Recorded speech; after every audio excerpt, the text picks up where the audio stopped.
జనం ముఖం మీద ఉమ్మేసినా కూడా అది ఉమ్ము కాదు, లాలాజలాన్ని జస్ట్ నా ముఖానికి అద్దిండ్రు అంతే అన్నట్టే ఉన్నది మమతా బెనర్జీ కథ. ఎలక్షన్లలో ఘోరంగా ఓడిపోయినా సరే నాది మోరల్ విక్టరీ, జనాలు నా వైపే ఉన్నారు, నేను అసలు ఈ సీఎం కుర్చీ ఖాళీయే చెయ్యను అని అంటుంది.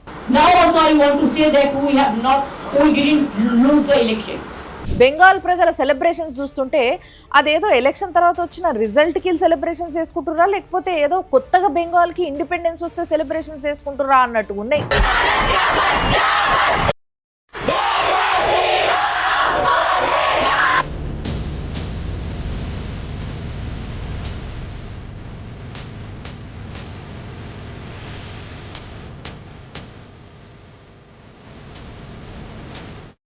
ఆ ఓడగొట్టిన పార్టీ మీద ఎంత కష్టం ఉన్నదంటే వాళ్ళ పార్టీ గుర్తు కనిపించినా, ఆ పార్టీ మనుషులు కనిపించినా ఏం చేస్తున్నారో చూడు.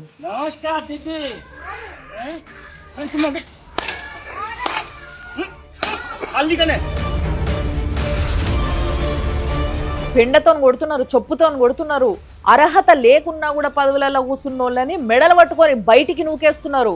అయినా కూడా ఈమెకి మాత్రం ఏమో ప్రేమనే కనబడుతుందంట. అలా ఎంత సిగ్గు తప్పిన బతుకులైతే గిట్లా మాట్లాడాలి.